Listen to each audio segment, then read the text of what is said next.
In today's video, I am going to teach you how to set up Brevo Pixel. This small piece of code helps you track important actions on your website, so you can measure performance and improve your marketing over time. Take a moment to have your Brevo account open in one tab and your website editing area or content management system open in another, so you can move smoothly through the steps. First, log into your Brevo account. Make sure you are using the correct account that manages your marketing settings. Once you are signed in, you will be able to find the tracker option and the code that you need. After you log in, give yourself a second to confirm you are in the main dashboard area where the settings menus are visible. Next, go to Settings, then Automations. On screen, you should see a navigation menu that includes these options. This is where Brevo organizes tools related to tracking and automated behavior. Moving to Automations is important because the Brevo tracker is typically managed from there, along with the tools that connect your site activity to Brevo's tracking features. Then enable the Brevo tracker. Look for a toggle or an enable button labeled as Brevo tracker, or something very similar.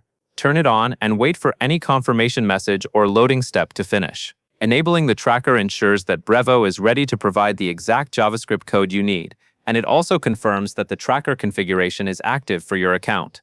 After that, copy the provided JavaScript code. The code will usually appear in a text area or a code window. When you copy it, make sure you copy everything in the snippet exactly as shown, including the full script tags if they are included. This step matters because even small missing characters can prevent the tracker from working properly on your website. Now that you have the JavaScript code copied, you will paste it into your website's HTML. Open the HTML editor for your website and locate the head section. Specifically, you want to paste the code just before the closing valby heg.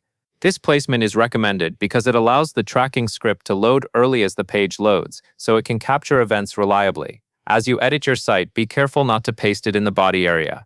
Instead, scroll within the HTML so you can see the closing tag and then insert the code right above it. If your site uses a template system, you may have a field for website header code or tracking code, but the key goal is the same. The code must be in the head section, right before the closing head tag. Once the code is pasted, save your changes and make sure your site updates successfully. If your platform requires a publish action, go ahead and publish so the changes go live. It is also a good idea to let the site load once after saving, just to confirm nothing breaks and the page renders normally. Finally, go back to your Brevo tracker settings and click Verify. This verification step confirms that Brevo is receiving the tracking signal from your website. Click Verify, then wait for the result. If verification succeeds, you have confirmed that the tracker is installed correctly. If it does not succeed right away, double-check that the code was pasted immediately before the closing tag and that you saved and published the changes. And that is all there is to it. That covers everything you need to know to set up the Brevo Pixel and verify that it is working.